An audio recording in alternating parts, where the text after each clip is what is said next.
pocong itu kan ada ikatan atasnya kan. Pas dia nengok ke muka aku lihat si ikatannya itu kayak bergelantung. Baru aku sadar, oh ini sosok pocong kayak gitu. Pocongnya duduk? Iya, duduk. Tingginya? Itu gede banget sih Kak kalau menurut aku ya. Mukanya itu hitam gosong gitu Kak. Karena kita berempat udah ketakutan, aku ide lah nge-share di grup keluarga. Siapapun yang mau nginep di rumah, pokoknya aku kasih uang, aku bilang gitu. Karena kita ketakutan berempat ini tuh. Sampai kayak gitu? Iya, karena emang hawanya udah beda banget Kak.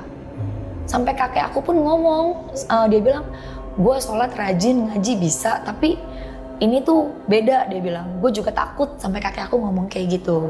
Jadi, waktu kemarin pembersihan itu, kemarin di Ruqyah, memang benar, sama Pak Ustadz itu udah dibersihin.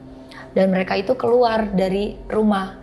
Tapi katanya, kalau pocong gosong itu, dia itu antara dua, kiriman atau peliharaan, dia bilang. Dan sosok ini tuh susah dihilanginnya, dia bilang gitu.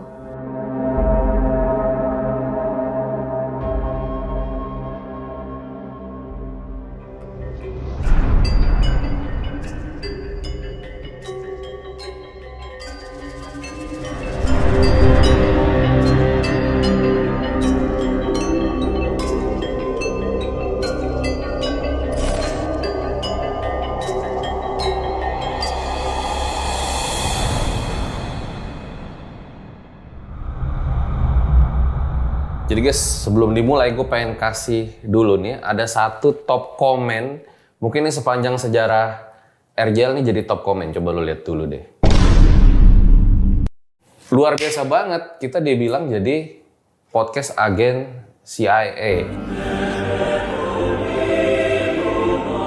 Gas kalian, agen gas LPG 3 kilo. Nah, hari ini gue kedatangan seorang narasumber yang lagi viral di TikTok. Katanya satu keluarga mereka itu diteror sama pocong. Dan gue sering bilang sama Paralang dan RJL Satset, pocong itu sebetulnya sebagai sebuah gambaran dalam kehidupan masyarakat, di mana masyarakat itu memandang sebuah kematian bagi mereka yang belum usai. Langsung aja kita sapa orangnya. Halo Mbak Elsa. Halo. Makasih udah datang ke RJL ya. Iya, sama-sama. Nah ini videonya lagi viral di TikTok, kita nonton dulu kali videonya bareng-bareng. Boleh lihat videonya?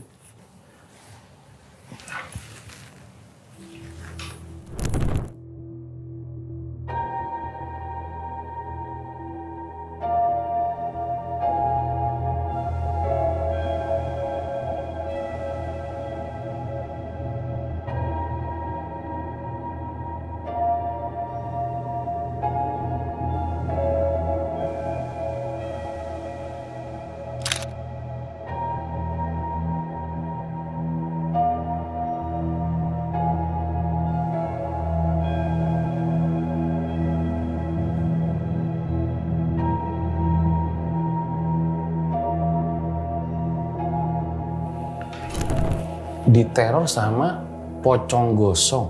Iya. Itu satu keluarga itu? Iya Kak, satu keluarga kita diteror. Diterornya tuh kayak gimana maksudnya?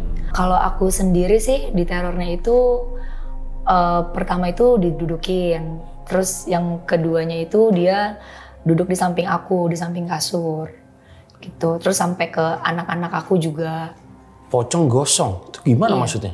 Iya mukanya gosong sih Kak, mukanya hitam. Kayak abis kebakar gitu? Iya, kalau di film-film kan pocong itu di ilustrasinya itu kan kayak mukanya pucat gitu kan. Cuma kalau yang aku lihat itu mukanya itu mata hidung mulut itu cuma rongga aja. Terus hitam, gosong kayak kebakar. Satu keluarga tuh berarti banyak yang diganggu sama pocong itu ya? Aku, anakku, omku. Oke, katanya awal mulanya gara-gara mancing. Iya betul, gara-gara mancing. Karena om aku kan hobi mancing ya. Terus dia suka nggak tahu waktu mancingnya gitu kan. Nah mungkin lagi apesnya aja. Oh, jadi bukan mancing ikan malah mancing pocong. Iya betul. Oke, ditahan dulu ceritanya Mbak Elsa ya. Nah, karena kemarin banyak Paralang dan RJL Satset yang request, ya udah gue kabulin nih. Gue undang Mbak Elsa buat kalian semua. Buat kalian yang mau ngirim cerita, siapa tahu bisa diundang podcast. Langsung aja kirim ke sini ya, nanti akan langsung dibalas sama admin. Karena masih banyak juga Yang DM gua, bang cara ngirim cerita gimana? Padahal udah sering dijelasin, langsung aja kirim ke sini. Langsung kita mulai, berikut adalah ceritanya.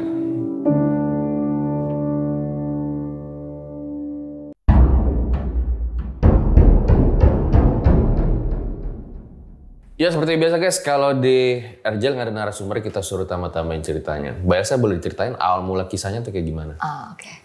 Jadi awal mula ceritanya itu di tahun 2021 kejadiannya Kak. Untuk bulannya aku lupa. Awalnya itu aku lagi tidur. Nah aku itu kalau tidur kamar itu gelap gitu. Nah posisi tidur aku itu jadi kasur itu arahnya ke TV. Nah samping aku itu ada sofa yang one seat gitu Kak untuk baca buku gitu kan. Pas aku lagi tidur itu aku kebangun di jam 2:30 kurang lebih 2:30 malam. Aku kebangun itu karena mau siapin anak-anak aku berangkat ke Bandung sama tanteku gitu. Nah pas aku kebangun itu posisinya kan karena tidurnya terlentang, jadi pas melek itu otomatis kita ngeliatnya ke atas dong Kak.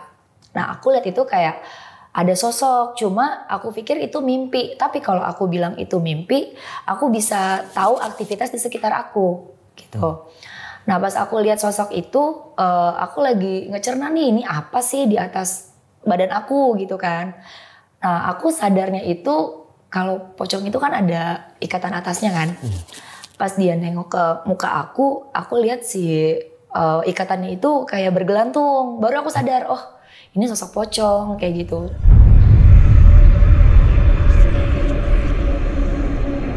Terus di situ tuh aku udah kayak teriak, bangunin suami aku, tapi dia nggak denger. Terus aku udah berdoa segala macem kayak gitu kan. Badan aku tuh kayak nge-freeze gitu. Si sosok itu tuh ngeliatin ke aku. Nah terus nggak tahu gimana ceritanya, pokoknya tiba-tiba aku kesadar tante aku ketuk pintu. Itu jam 3. Nah aku kebangun, sosok itu hilang. Nah aku nyalain lampu, aku langsung keluar dong. Singkat ceritanya, aku langsung nih ngerapiin anak-anak aku, siap-siapin mau berangkat ke Bandung. Setelah anak-anak... Sebentar, itu jadi pas tidur, pocongnya tuh di atas kasurnya? Di atas perut aku duduk, jadi dia ngadep ke sana. Jadi aku ada di sebelah kirinya dia. Pocongnya duduk? Iya, duduk. Tingginya? Itu gede banget sih Kak kalau menurut aku ya.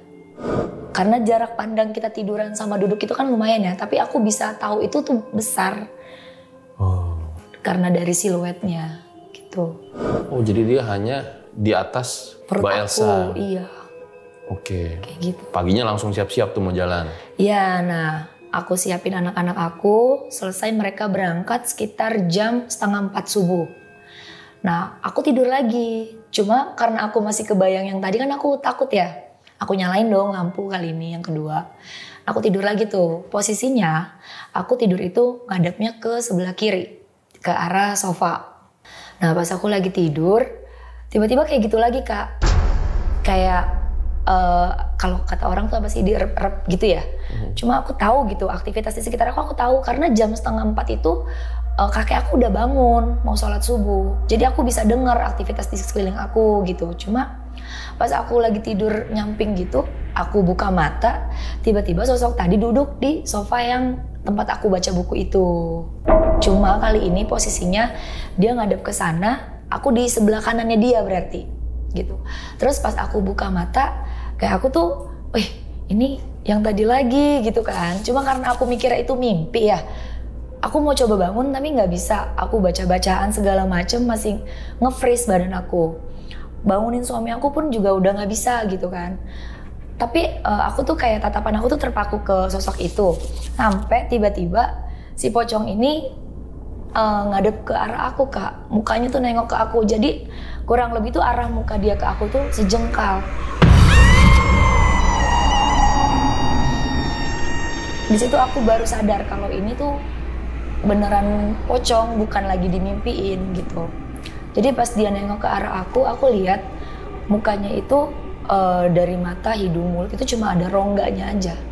Terus mukanya itu hitam gosong gitu Kak. Yang aku inget kain kafannya itu kayak udah lusuh gitu.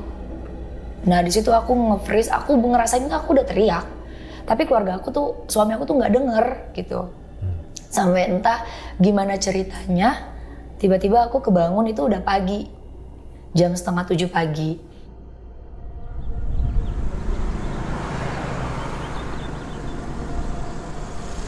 Aku bangun, siap-siap berangkat kerja. Nah, sebelum aku berangkat kerja, biasanya kan aku ngopi sarapan kan. Aku bangun, duduklah di meja makan. Kebetulan di sana ada om aku 2 orang.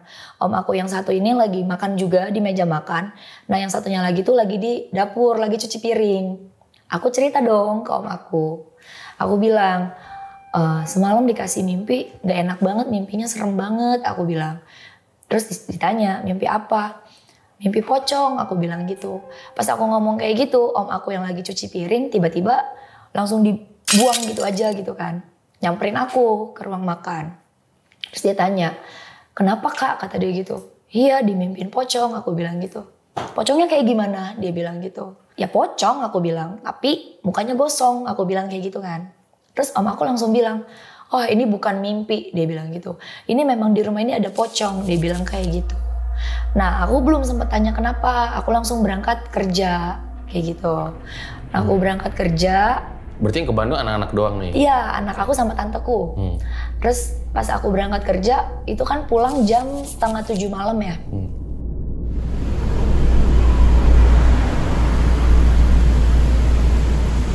Pas aku pulang ke rumah, di rumah itu cuma ada om aku sama kakek aku. Terus mereka berdua lagi nonton TV di kamar kakek aku. Jadi posisi kamar kakek aku itu di depan. Kamar kakek aku, terus kamar adikku, baru kamar aku di belakang. Jadi berjejer gitu kak.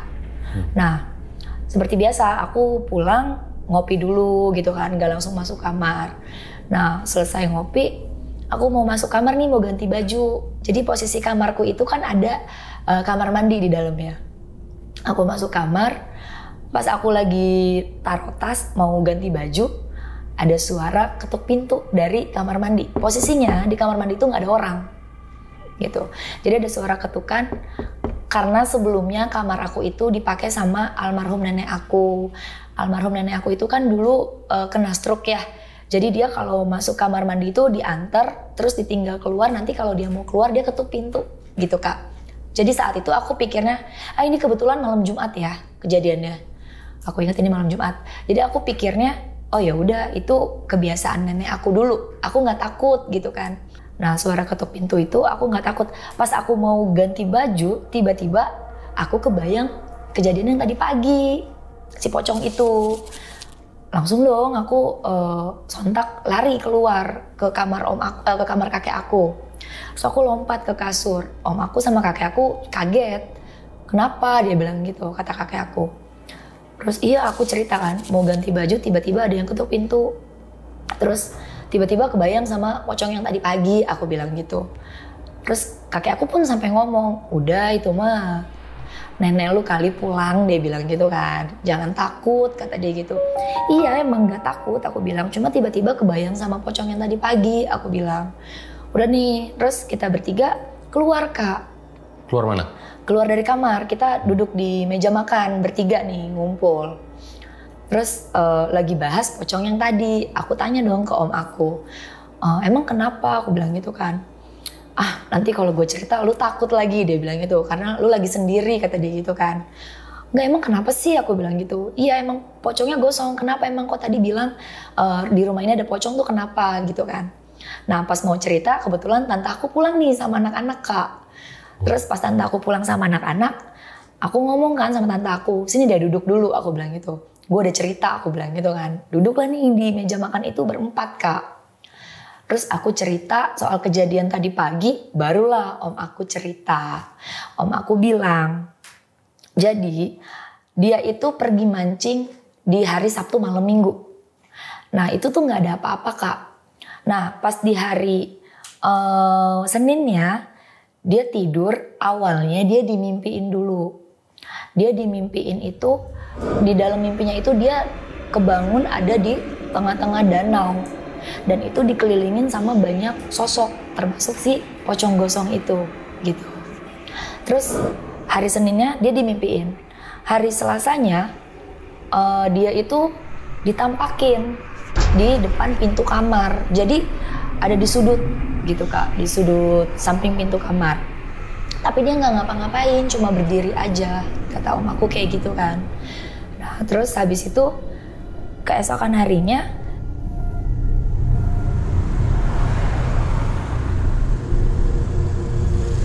dia itu sama kayak aku ngalamin, cuma bedanya dia tidur berdua sama pocong itu gitu. Jadi dia bilang kayak mimpi rasanya, tapi dia tahu aktivitas di sekelilingnya kayak gitu Kak.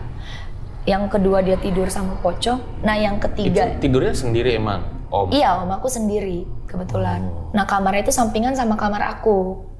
Sendiri, terus dia kebangun, pas pocong dia, di sampingnya? Iya betul, satu kasur sama pocongnya itu. Cuma dia yang dilihat sama sosoknya? Iya betul sama. Bosong itu? Iya benar, sama pocongnya. Terus pas keesokan besoknya lagi dia dimimpiin pocong itu masih ada di kamar itu, tapi kali ini ada sosok lain kayak anak kecil dia bilang. Nah pas hari Kamisnya baru aku yang diteror. Jadi tuh udah dari hari Senin sebenarnya terornya itu, cuma puncaknya di malam Jumat itu. Nah pas kita berdua cerita, itu tuh hawa di rumah aku tuh langsung berubah Kak. Kita berempat, itu kan ibaratnya orang dewasa semua ya. Sampai kakek aku yang segitu rajin ngajinya pun ngerasain takut gitu. Di video itu ada tuh dia nyuruh masuk ke kamar yang om aku tidurin, karena kayak dia tuh ngomong sebenarnya di video itu kayak lu jangan ganggu anak cucu gua kayak gitu. Tapi setelah kakek aku ngomong kayak gitu, hawa di rumah aku malah jadi tambah mencekam. Kayak gitu. Sampai kita berempat itu yang ngerasain merinding sebadan badan, sampai nggak berani untuk sekedar pindah tempat itu nggak berani, kita berempat. Nah om aku ngomong lah ke tante aku bilang, Rat coba dong kata dia gitu, teleponin Pak Ustadz kata dia gitu. Karena kayaknya pocong itu masih ada di sini, dia bilang. Berarti kan itu di hari Jumat malamnya ya. Karena kayaknya pocong itu masih ada di sini dan ini kayaknya gua yang diikutin, dia bilang gitu. Coba dong tolong teleponin kata dia gitu. Akhirnya sama tante aku diteleponin ke Pak Ustadz itu pakai video call kan kita. Padahal kita belum cerita apa-apa, cuma bilang, Pak tolong dong liatin ini abang saya kata tante aku gitu. Terus pas Pak Ustadznya kasih handphone, tante aku kasih handphone ke om aku, Pak Ustadznya ngomong, Bang, abang dari mana? Kata dia gitu. Padahal kita belum cerita. Abang dari mana bang? Kata dia gitu. Saya juga nggak tahu, kata om aku gitu kan. Terus akhirnya disuruh sama Pak Ustadz itu ambil air 1 gelas. Terus airnya itu didoain lah sama Pak Ustadz ini gitu. Nah pas didoain, om aku ngerasa badannya itu panas, dia bilang kayak ada yang entah kayak ada yang pelukin atau kayak ada yang mau masuk, aku nggak ngerti. Pokoknya dia bilang tuh hawanya panas, dia bilang. Terus kayak dia tuh mau teriak gitu. Nah terus kata si Pak Ustadz itu, udah usapin airnya ke seluruh badan. Itu kan ada di videonya dia lagi cuci muka. Itu tuh airnya udah didoain gitu. Terus dia cuci muka segala macem. Karena kita berempat udah ketakutan, aku ide lah nge-share di grup keluarga. Kita ketakutan sampai aku tuh bilang di grup keluarga, tolong dong temenin nginep di sini. Siapapun yang mau nginep di rumah, pokoknya aku kasih uang, aku bilang gitu. Karena kita ketakutan berempat sampai itu. Kayak gitu? Iya, karena emang hawanya udah beda banget Kak. Sampai kakek aku pun ngomong, dia bilang, gue sholat rajin ngaji bisa, tapi ini tuh beda, dia bilang. Gue juga takut, sampai kakek aku ngomong kayak gitu. Gitu. Akhirnya mungkin kita lihat dulu kali videonya yang boleh. Tadi ya. Ekspresi takut. Ini Kak. Itu kan ada kakek aku lagi berdiri.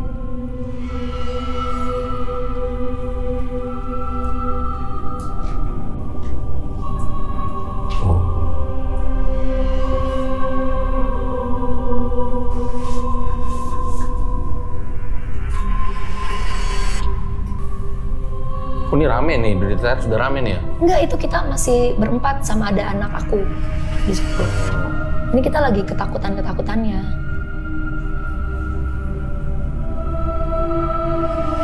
Oh ya, ini diusap itu yang tadi ya? Iya, itu air yang udah didoain. Sama Pak Ustadz? Iya.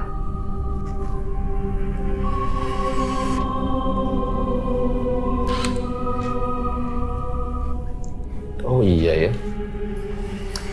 Iya, jadi setelah itu tuh aku WA di grup. Nah terus habis itu datanglah keluarga aku. Nah keluarga aku nih ada 2 orang kan perwakilan datang buat nemenin kita. Ditanya, ya udah aku ceritain lagi tuh. Akhirnya diputusin buat udah deh kita panggil aja Ustadz, kata dia gitu. Kita adain pengajian katanya. Akhirnya ya udah kita panggil Ustadz. Diadain lah pengajian, ada di videonya juga kan. Di ngajiin di dalam kamar. Nah begitu mereka ngaji, aku kan di luar nih sama anak-anak sama tante aku di ruang keluarga. Nah pas lagi nungguin mereka ngaji, tiba-tiba tuh memang ada angin kenceng banget dari arah kamar ke depan gitu. Itu semuanya ngerasain kayak gitu. Terus habis kayak gitu mereka ngaji selesai, kita kumpul nih Kak di depan, di teras, ada kan di videonya. Kita ngobrol sama om aku yang lain sama Pak Ustadznya juga gitu. Nah pas ngobrol-ngobrol kita tuh belum cerita sama si Pak Ustadz ini apa yang kita alamin gitu kan. Akhirnya di situ si Pak Ustadznya ngomong gini ke om aku, bro katanya, ente dari mana? Dia bilang gitu. Saya nggak dari mana-mana Pak Ustadz, kata om aku gitu kan. Nggak mungkin bro, kata dia gitu. Ente ada yang ngikutin, dia bilang gitu kan.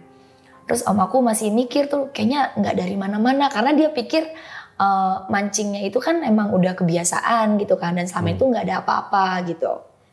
Sampai si Pak Ustadz ini ngomong katanya, coba bro diinget-inget kata dia gitu. Ini yang aneh lihat kata dia. Ente tuh ada di lokasinya tuh kanan kirinya pohon pisang, kebun pisang kata dia gitu. Terus tempatnya gelap nih bro kata dia gitu. Coba inget-inget ini tempat apa dia bilang gitu. Soalnya yang saya lihat kayak gini. Coba inget-inget lagi itu di mana kata dia gitu kan. Barulah di situ om aku inget. Oh kalau kebun pisang terakhir itu saya mancing Pak Ustadz dia bilang. Saya mancing memang benar di pemancingan itu sekelilingnya itu kebun pisang kata dia gitu. Terus Pak Ustadznya bilang lagi, coba bro, ente inget-inget lagi ngapain di situ kata dia gitu. Karena om aku mikir nggak aneh-aneh ya om aku bilang saya cuma mancing Pak Ustadz kata dia gitu kan. Malam tuh mancingnya? Iya, saya cuma mancing Pak Ustadz. Kebetulan saya mancing memang habis Isya sekitar jam 7-an sampai jam 11-an deh kalau nggak salah dia bilang. Saya cuma mancing Pak Ustadz kata om aku gitu kan. Coba diingat-ingat lagi kata dia gitu. Ada ngambil apa enggak kata Pak Ustadznya. Atau ada bikin apa di situ atau ada sembarangan kata dia gitu. Gak ada Pak Ustadz, saya cuma mancing dia bilang gitu. Nah om aku inget di situ. Jadi pemancingannya itu lokasinya kayak jalan itu turun ke bawah gitu Kak. Terus parkirannya itu di kebun. Namanya kebun liar gitu kan agak susah ya, banyak ranting-ranting pohon kayak gitu kan. Kebetulan kan om aku motornya besar.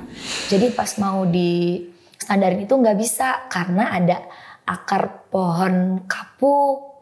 Sama om aku itu diterabas, patahlah akar pohon itu. Nah om aku si Pak Ustadz itu bilang, apa yang ente udah hancurin katanya itu tempat dia. Makanya ente diteror karena dia nggak terima kata dia gitu. Itu tempat dia tapi ente hancurin. Oh saya nggak tahu dia bilang gitu kan. Yaudah Pak Ustadz tolong dibersihin aja kata om aku kayak gitu. Akhirnya udah tuh cerita-cerita kayak gitu. Aku pikir udah sampai di situ kisahnya gitu kan. Ternyata teror ini masih berkelanjutan lagi Kak gitu. Jadi setelah kumpul-kumpul kayak gitu, om aku notice dulu ke tempat pemancingannya kan. Terus karena dia nggak percaya tempat pemancingannya yang berhantu, dia telepon Kak. Oh, dia masih nggak percaya nih omnya? Iya, om aku masih nggak percaya. Gitu ya? Iya. Terus om aku itu telepon ke yang punya penjaga pemancingannya. Dia bilang, bro sorry kata dia gitu. Kemarin gue mancing di sana hari Sabtu kata dia gitu. Pulang dari pemancingan gue diteror nih kata dia gitu. Diteror apa bang? Kata yang punya, kata yang jaga. Iya bro, gue sama keponakan diteror sama pocong gosong dia bilang. Terus kagetnya itu si penjaganya itu ngomong, bang, bukan ente doang, kata dia gitu. Udah banyak kejadian yang kayak begitu bang, kata dia gitu. Jadi si pocong ini memang sengaja dipelihara sama yang punya pemancingan. Katanya untuk ngejaga pemancingannya.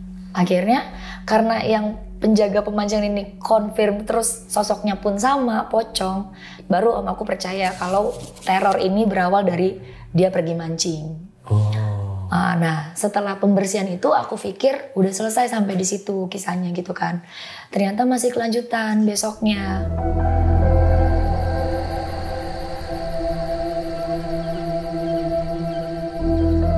Kayak biasa nih, pagi aku berangkat kerja, sore aku pulang lagi. Besok sorenya itu anak aku rewel. Pas aku mau masuk ke kamar, aku tuh cium ada bau bangkai Kak di situ. Tapi posisinya itu dari arah pintu. Aku ngomong dong sama suami aku bilang, coba deh cari, takutnya ada tikus mati atau apa gitu kan. Mungkin cicak kali kejepit di pintu, dia bilang gitu kan Kak. Baunya emang bau banget? Bau banget Kak, itu bau banget. Terus dicari sama suami aku, bersih Kak kamar aku. Karena aku sama suamiku memang gak biasa kotor gitu kan. Memang bersih banget kamar kita itu. Terus habis itu karena gak ada, baunya hilang kan. Ya udah kita keluar lagi nih, ngobrol lagi. Kita masih ngebahas kejadian yang kemarin di ruang keluarga. Terus sama aku bilang, anak lu lagi rewel, jangan ditinggal sendiri di kamar, dia bilang gitu kan. Udah biasa, aku bilang. Tiba-tiba anak aku ngejerit dari kamar. Aku larilah samperin anak aku. Itu nangis sampai yang gimana sih Kak kalau anak kecil ngelihat sosok kayak gitu tapi nggak bisa cerita kan karena masih ngomongnya tuh masih belum lancar gitu. Terus aku cium bau bangkai lagi Kak. Tapi bau bangkainya itu dari pintu pindah ke samping lemari gitu. Terus dicari lagi sama suami aku, nggak ada bangkai apapun, bersih gitu. Akhirnya aku bawa anak aku keluar. Nah aku bawa anak aku keluar, anak aku tidur tuh pules lagi kan. Terus begitu malam kita mau tidur lagi, anak aku ngejerit lagi di kamar. Baunya datang lagi Kak, cuma kali ini baunya pindah ke depan kulkas gitu, di depan kulkas kamar aku. Kita cari lagi, kita bersihin lagi tuh nggak ada apa-apa. Sampai akhirnya kita ada keluarga yang memang bisa gitu Kak, punya kemampuan lah gitu kan. Minta tolong lah sama dia. Datanglah keluarga aku ini ke rumah. Terus pas keluarga aku, saudara aku datang ini, langsung masuk ke kamar. Nah pas ke kamar itu, kata saudara aku itu bilang, pocongnya itu masih ada. Dia bilang, tapi udah nggak bisa ngegangguin se-ekstrim kemarin, kata dia gitu. Karena mungkin kemarin ini udah di ruqyah lah ya ibaratnya. Jadi dia udah nggak bisa nampakin kayak kemarin, dia bilang gitu. Aku bilang sama saudaraku, tolong dong Bu, aku bilang jangan ganggu anak aku karena kasihan anak aku bilang gitu kan. Tolong dibersihin aja, aku bilang gitu. Akhirnya diadain lagi tuh pengajian tapi cuma dia nih yang ngebersihin kamar aku. Terus pas dia ngebersihin kamar aku itu Kak, bau bangkainya itu kuat banget. Dan itu kali ini baunya tuh benar-benar satu ruangan. Terus saudara aku bilang ke sosok ini gitu. Karena kan yang bisa lihat dia doang ya Kak. Dia bilang, jangan ganggu anak cucu aku, kata dia gitu. Kalau kamu mau pulang, ya udah pergi, kata dia gitu kan. Nah terus udah kayak gitu, setelah selesai nih Kak pembersihan, tante aku tuh bilang ke aku, jadi waktu kemarin pembersihan itu, kemarin di ruqyah, memang benar sama Pak Ustadz itu udah dibersihin. Dan mereka itu keluar dari rumah. Tapi katanya kalau pocong gosong itu, dia itu antara dua, kiriman atau peliharaan, dia bilang. Dan sosok ini tuh susah dihilanginnya, dia bilang gitu. Jadi ketika sosok yang lain ini udah pergi keluar, rumah dipagerin, pagar goib gitu Kak. Pocong ini tuh kejebak di rumah aku, jadi dia nggak bisa keluar dari rumahku gitu. Akhirnya sama saudara aku itu, dia bilang ya udah katanya, aku aja yang bersihin. Ternyata Kak, dia kayak ada komunikasi. Si pocong ini tuh bilang, dia nggak mau pulang kalau bukan om aku yang anter. Sedangkan om aku kan nggak ngerti harus anternya kemana, kayak gimana caranya gitu kan. Akhirnya diantarlah sama, dibersihin lah sama saudara aku yang punya kelebihan ini gitu Kak.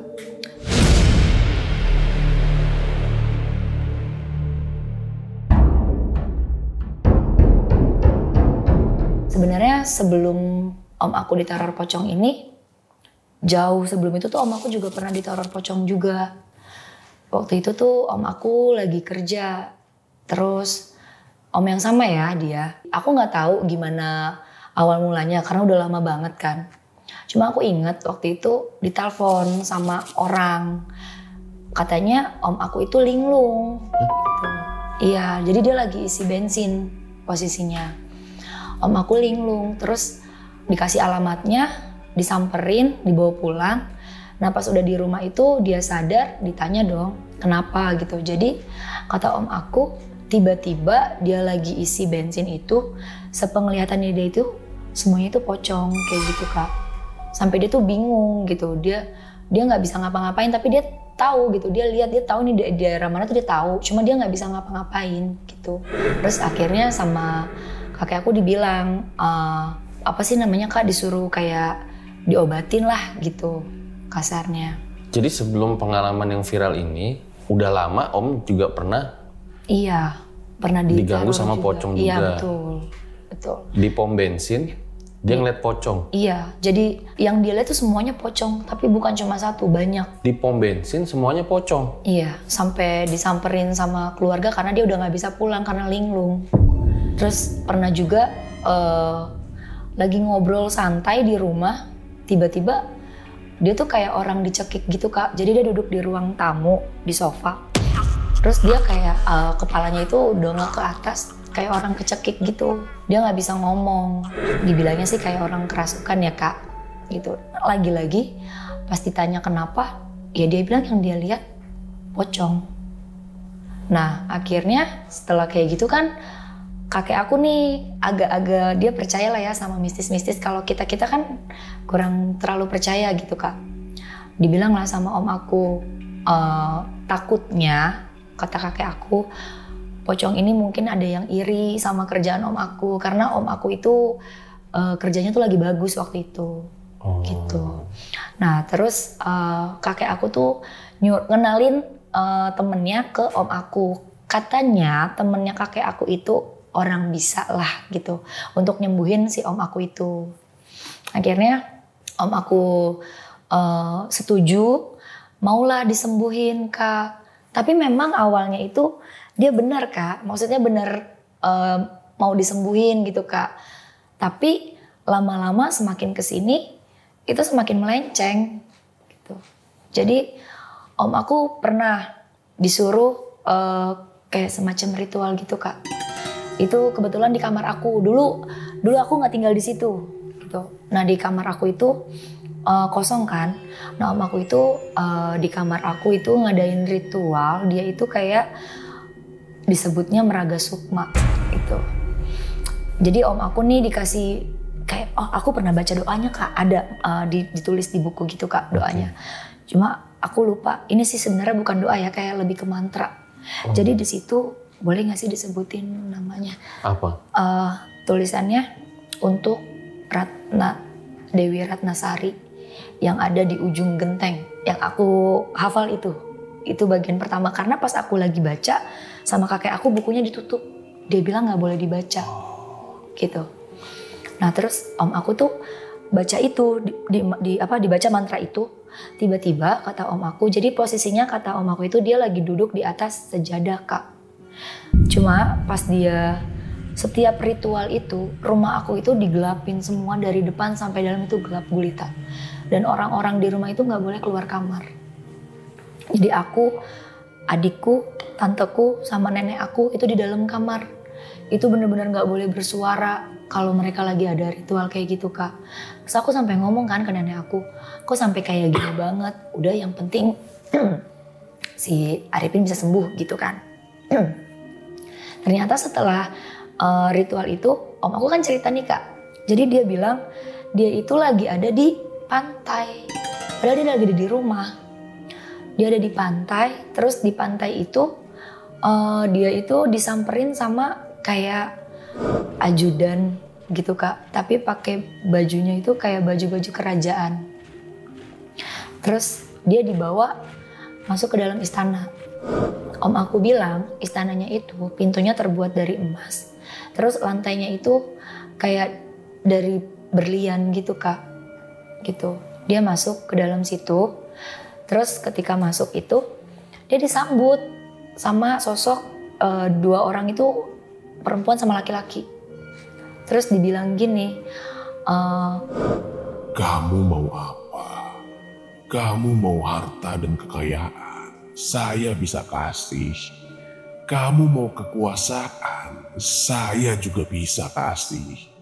Terus sama aku bilang, karena dia tergiur ya sama harta, dia bilang, iya saya mau kaya, dia bilang kayak gitu kan. Om aku dikasih makan Kak di situ posisinya, ditawarin makan, ada 3 ikan. Ikannya itu yang pertama ukurannya besar, yang kedua ukurannya sedang, yang ketiga ukurannya kecil. Yang om aku ambil itu ikan yang kecil, jadi disuruh makan. Pas om aku mau makan, tiba-tiba dia kedengar suara anaknya manggil, ayah jangan, dia bilang. Ayah jangan, ayah jangan. 3 kali suara anaknya, ayah jangan. Akhirnya sama om aku ditaruh lagi, nggak jadi tuh Kak dimakan. Nah pas kayak gitu, om aku sadar. Pas sadar posisinya dia ada di kamar gitu. Terus setelah dia sadar di kamar, dia bilang, dia teriak ada sosok Kak. Katanya tuh lidahnya tuh ngejulur. Itu serem banget, dia memang teriak. Om aku teriak kenceng banget sampai kita yang ada di kamar nih denger. Akhirnya kakek aku lari nyamperin om aku buru-buru. Terus ditanya kenapa, om aku cerita dong. Gue begini gitu kan, ketemu sama sosok sama 2 orang, raja sama ratu kayak gitu. Terus tadi di sini ada sosok lidahnya panjang banget tadi gitu. Terus dibilang sama kakek aku, emang kayak begitu Pak ngomong ke orang yang ngebersihin om aku kan. Iya emang kayak gitu kata orangnya gitu. Terus dibilang, kamu kenapa enggak lanjutin aja kata dia gitu. Kamu lanjutin aja harusnya kata dia gitu. Berarti kamu mau dikasih sesuatu kata dia gitu kan. Terus om aku bilang, iya orang pas mau makan kedengaran suara anak saya kata dia gitu. Udah tuh malam itu ketika mereka udah pulang, om aku cerita dong ke mamanya, ke nenek aku. Terus nenek aku bilang, udahlah kayaknya ini nggak beres deh kata nenek aku gitu kan. Nggak usah dilanjutin lah Pin lah dia bilang gitu kan. Gak mah tapi bener kata dia gitu. Emang Ipin lihat kata dia gitu. Ada banyak harta di situ kata dia gitu. Terus kakek aku bilang, kayaknya ini bukan lagi ke pembersihan, tapi udah kemana-mana alurnya gitu. Akhirnya di situ kita sadar kalau itu tuh om aku ternyata dijadiin alat untuk pesugihan. Nah terus Kak, selama ritual itu kan nggak cuma sehari 2 hari ya Kak. Ritual itu tuh sampai 2 mingguan kalau nggak salah. Jadi om aku itu di suatu hari tuh dia ritual lagi. Ini kita memang dengar ada suara kayak kereta kuda di atas rumah. Yang kita dengar suara kereta kuda, yang om aku lihat ada katanya sosok Ratu Pantai Selatan lagi tidur di atas kasur aku. Jadi pas ritual itu kasur aku dikasih bunga melati banyak banget. Dia ngeliat sosok itu tidur di situ Kak, gitu. Nah terus setelah itu dia bilang, pokoknya ini udah arahnya udah bukan lagi ke pembersihan ya. Om aku tuh udah kayak mau ritual pesugihan gitu Kak. Nah om aku di situ teriak lagi, karena om aku kaget kenapa bisa ada kayak gitu kan. Samperin lagi, sampai ritual itu selesai. Akhirnya om aku bener-bener ninggalin, nggak mau lagi berurusan sama hal-hal yang kayak begitu Kak. Nah udah nih Kak, selesai itu kan sekitar tahun 2013an kalau nggak salah, 2011. Itu kan udah lama banget ya Kak.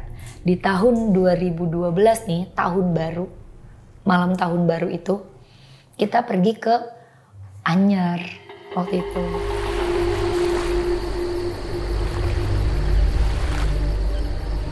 Sekeluarga nih Kak, mau rayain tahun baru di Anyer kan, di pantai. Cuma karena kita perginya mendadak, jadi kita udah gak dapet tempat untuk nginep Kak. Akhirnya kita putusin buat tidur di saung-saung yang ada di pinggir pantainya itu loh. Gitu. Nah, om aku tidur nggak tidur sebenarnya, begadang di saung itu. Ada om aku, mamaku, adik aku, sisanya itu di mobil.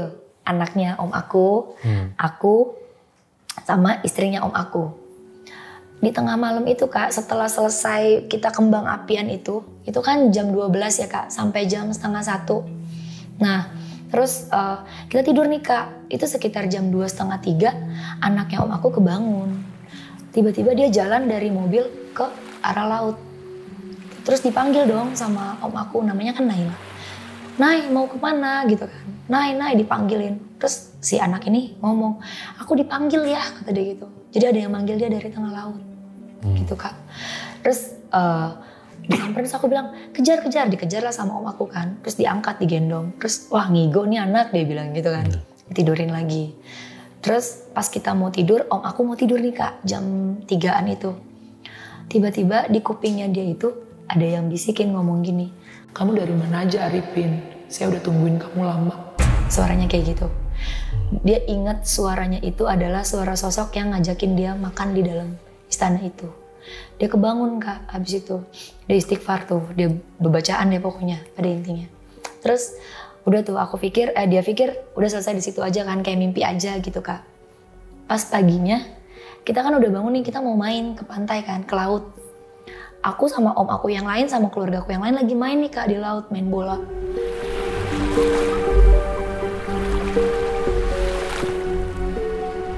Itu tuh ombaknya biasa aja. Tapi pas om aku turun ke laut, itu ombaknya kencang banget, tinggi banget.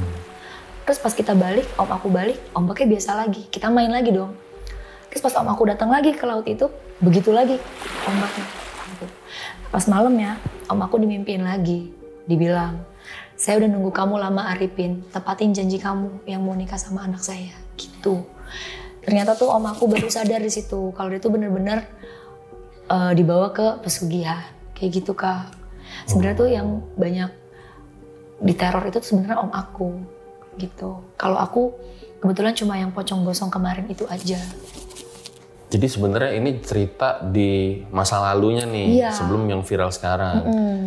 Yang sering diganggu itu om aku. Jadi awalnya itu pengen disembuhin tapi malah disuruh ikut pesugihan. Iya. Kena tipu berarti? Kena tipu. Tapi pada akhirnya normal lagi tuh? Untuk sekarang sih udah normal lagi sih. Gak yang waktu itu? Kalau yang ditipu pesugihan itu? Ya kalau om aku kebetulan sampai saat ini dia nggak berani untuk pergi ke pantai. Karena dia ngerasa kalau dia pergi ke pantai dia udah ada yang nunggu. Gitu. Kayak gitu sih Kak. Dan itu berawal dari yang dia mau disembuhin katanya, takut ada yang gangguin dia, maksudnya orang sirik sama dia gitu. Tapi ternyata malah dia dijebak gitu sih Kak. Malah dijebak ujung-ujungnya? Iya. Berarti pada saat itu masih terus ngalamin kejadian horor apa gimana? Kalau untuk aku pribadi sih enggak ya Kak, tapi kalau untuk om aku mungkin masih, karena kan sebenarnya ritual ini yang udah dia mulai harus diakhiri gitu kan. Tapi kan ini dia nggak ada kayak dibersihin apa segala macam tuh nggak ada gitu. Oh, jangan-jangan yang pocong mancing itu ada hubungannya juga ya? Ya walaupun kalau kata penjaga mancing memang sering banyak yang ngalamin ada si pocong itu ya. Aku kurang tahu, mungkin juga sih Kak ya. Bisa kali nih ya, selanjutnya kita undang yang penjaga mancing kali ya. Untuk ceritain dari sudut pandang dia kali ya. Berarti sekarang udah nggak ini lagi ya setelah kejadian di Rukiah itu rumahnya. Udah nggak pernah ada pocong gosong itu lagi? Nggak ada sih Kak kalau sekarang Kak, udah. Setelah dibersihin, anak aku tidurnya pules tuh Kak setelah itu. Nah besokannya malam kayak gitu lagi Kak. Cuma kali ini udah nggak ada bau bangkai. Tapi kali ini wanginya itu bener-bener wangi bunga. Wangi bunga yang bener-bener satu rumah itu kecium. Gitu. Padahal sebelumnya nggak pernah wangi kayak gitu? Nggak pernah. Kita nggak ada wangi-wangian, kita nggak ada pelihara bunga. Tapi tiba-tiba bau bunganya itu kerasa banget.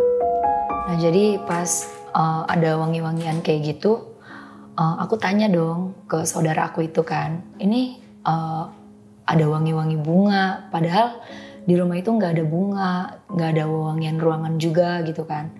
Terus kata saudara aku bilang, iya karena kemarin udah didoain, jadi sekarang rumah itu udah ada yang jaga, katanya gitu. Om nggak pernah cerita yang aneh-aneh lagi berarti? Nggak, setelah belum. kejadian itu? Belum ada lagi. Karena aku juga belum pulang ke rumah sih. Oh, setelah itu? Setelah itu aku pindah ke rumah suamiku. setelah itu. Jadi aku udah nggak dengar cerita apa-apa lagi dari rumah. Tapi kalau untuk kejadian-kejadian biasanya memang di rumah aku tuh ada aja. Dan itu selalu aku gitu yang kena gitu. Biasanya sebelum itu? Iya, memang rumah aku tuh agak-agak horor sih Kak.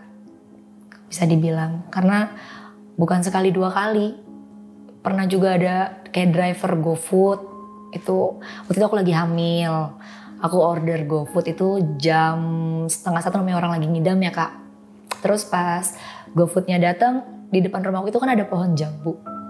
Nah terus si drivernya itu bilang, "Mbak langsung masuk ya," kata dia gitu. "Kenapa Pak?" Aku bilang. "Nggak Mbak, langsung masuk aja, udah saya tungguin," kata dia gitu kan. "Kenapa sih Pak?" "Nggak, saya nggak mau masuk, ada apa dulu?" Aku bilang gitu kan. Ternyata drivernya itu ngelihat ada yang lagi nungguin aku di pohon jambu itu gitu. Memang rumahnya agak-agak angker sih Kak menurutku. Yang nungguin itu siapa? Ada kuntilanak dia bilang. Dia bilang, "Mbak langsung masuk kamar ya, mbaknya lagi hamil besar kan?" "Iya."